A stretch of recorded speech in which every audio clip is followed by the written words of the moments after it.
You know that massive frozen island you've seen on maps your entire life? Greenland might be the reason the United States survives World War III. And what's wild is that nobody talks about why this frozen landmass, sitting between North America and Europe, has suddenly become the most strategically critical territory on planet Earth.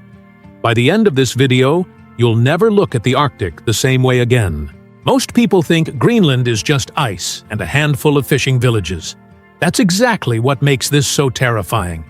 Because while you've been ignoring this island, 3 nuclear superpowers have been quietly positioning themselves for control of the Arctic. And Greenland sits dead center of everything. The Pentagon knows something the average person doesn't. And in a moment, you'll see why this territory could determine who controls the next century of global power. Here's what nobody tells you about modern warfare. Whoever controls the Arctic controls the shortest routes between North America, Europe, and Asia. Look at a globe, not a flat map, and you'll immediately see the problem. The top of the world is where everything converges. Greenland is not just some random ice sheet, it's the choke point. And there's a reason the United States has maintained Thule Air Base there since 1951, one of the most remote and strategically positioned military installations ever built. But the story gets much stranger than a single airbase. Most maps lie to you about Greenland's size. The Mercator projection, the map you grew up staring at in school, makes Greenland look enormous, almost the size of Africa. In reality, Greenland is roughly 2 million square kilometers, while Africa is over 30 million. But here's the twist that changes everything. Greenland's actual position matters far more than its size. It's the bridge, the corridor, the place where the Atlantic meets the Arctic, where submarines can slip between deep ocean trenches, and where early warning systems can detect incoming threats before they reach the continental United States. This is not about landmass. This is about geometry.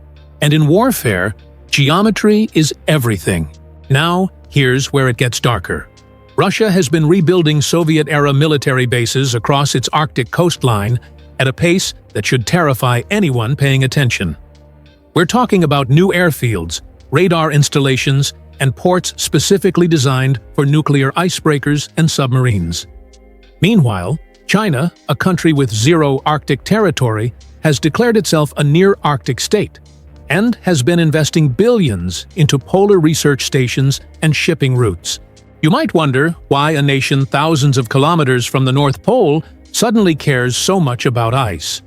The answer is resources, routes, and real estate for military positioning. And Greenland sits right in the middle of this new Cold War. Except this time it's not cold anymore because the ice is melting. Climate change, the thing people argue about on social media, is rewriting the rules of global conflict. As the ice sheet melts, new shipping lanes are opening up. The Northwest Passage, a route that would cut weeks off the journey from Asia to Europe, is becoming navigable for longer periods each year. Whoever controls access to these routes controls trillions in future trade. Greenland's coastline borders these passages. Greenland's fjords provide natural harbors for military and commercial vessels. Greenland's position allows surveillance of every ship and submarine moving through the Arctic. This is not speculation. This is basic strategic reality, and the major powers know it. But there's something even more critical that most people miss: rare earth minerals. Greenland's ice is hiding one of the largest deposits of rare earth elements on the planet.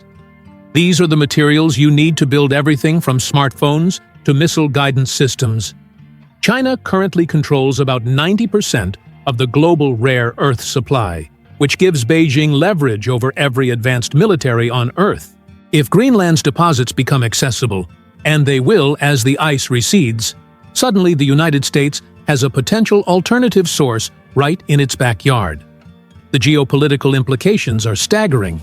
Access to these minerals could shift the balance of power in a future conflict where technology determines victory. And here's the part that should make you rethink everything. In 2019, reports emerged that President Donald Trump had discussed purchasing Greenland from Denmark. The media treated it like a joke. Late-night comedians mocked it. but strategists understood exactly what was happening. The offer was not about ego or real estate deals. It was a signal, a recognition that Greenland's value in a multipolar world had become undeniable. Denmark, a small European nation, controls the island through a self-government arrangement, but Greenland's population is only around 56,000 people. The question becomes, in a genuine great power conflict, who actually controls what happens there? And can a nation of 56,000 defend itself against a superpower that decides the stakes are too high to ignore? This brings us to the military reality. Thule Air Base is not just some outpost. It hosts the United States Space Force's global network of early warning radar systems. These radars can detect ballistic missiles launched from Russia or anywhere else in the Northern Hemisphere within seconds. In a nuclear exchange, seconds are the difference between a successful interception and total annihilation. Thule's location gives the U.S. military a time advantage that no base in the continental states can provide. You can't fake geography.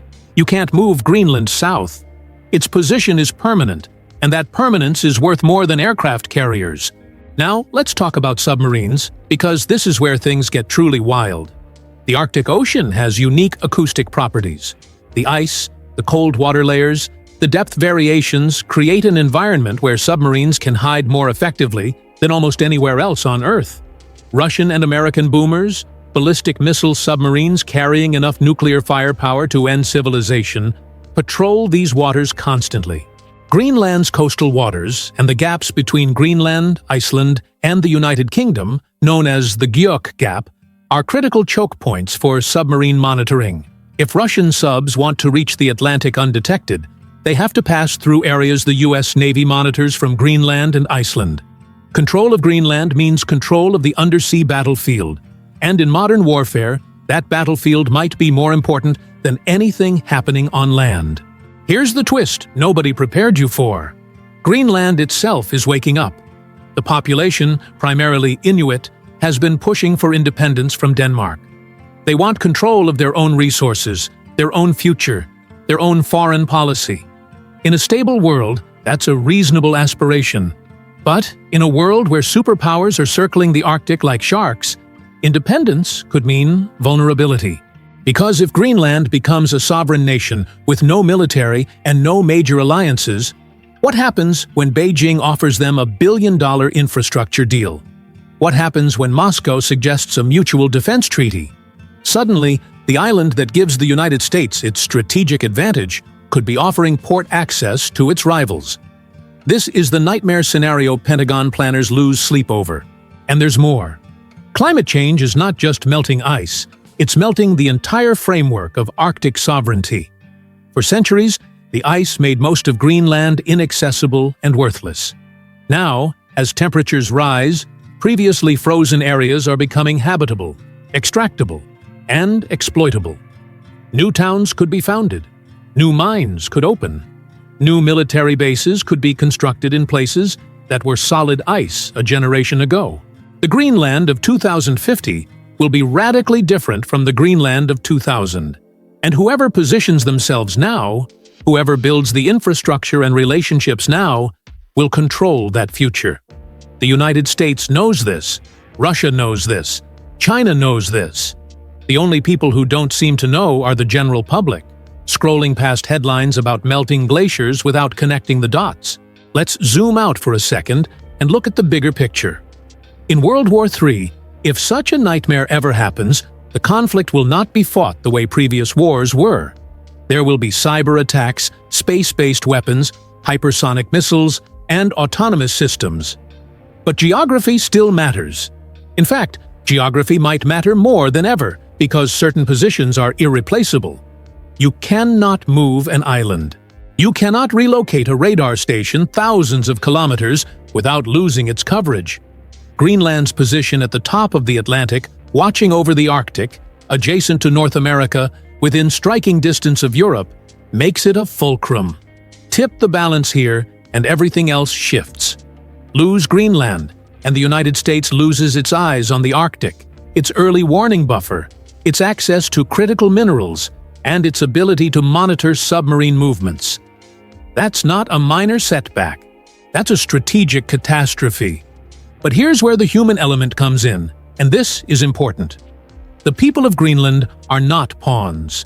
They have their own dreams, their own culture, their own right to self-determination. Any conversation about Greenland's strategic value has to acknowledge that real people live there. People who fish, raise families, maintain traditions that go back thousands of years. The challenge is balancing their sovereignty with the brutal reality of great power competition. Because whether they like it or not, Greenland sits at the center of a struggle they did not ask for. The ice is melting, the powers are circling, and the choices they make in the coming decades will shape not just their future, but potentially the security of entire continents. So here's the bottom line. Why does Greenland give the United States an advantage in World War III? Because it is the geographic key to the Arctic. Because its bases provide early warning of nuclear attack. Because its waters are critical for submarine warfare. Because its resources could break dependencies on rival nations. Because its position cannot be replicated anywhere else on Earth. The United States does not need to own Greenland, but it absolutely needs to ensure that Greenland remains aligned with Western security interests. And that is becoming more complicated as the ice melts, as independence movements grow, and as competitors offer attractive deals to a population that has every right to choose its own path. The next decade will determine whether Greenland remains America's Arctic shield, or becomes the gap through which rivals slip into the North Atlantic. If you found this deep dive into geopolitics and hidden geography valuable, consider subscribing. We explore the maps and territories that shape global power in ways most people never see. And here's a question for the comments. Do you think Greenland will remain aligned with the West? Or will we see a major shift in the Arctic power balance in the next 20 years? Drop your thoughts below. Hit the like button if this changed how you see the Arctic, and check the description for sources and further reading. The frozen North is thawing, and with it, the entire strategic map of the 21st century is being redrawn. The question is whether we're paying attention.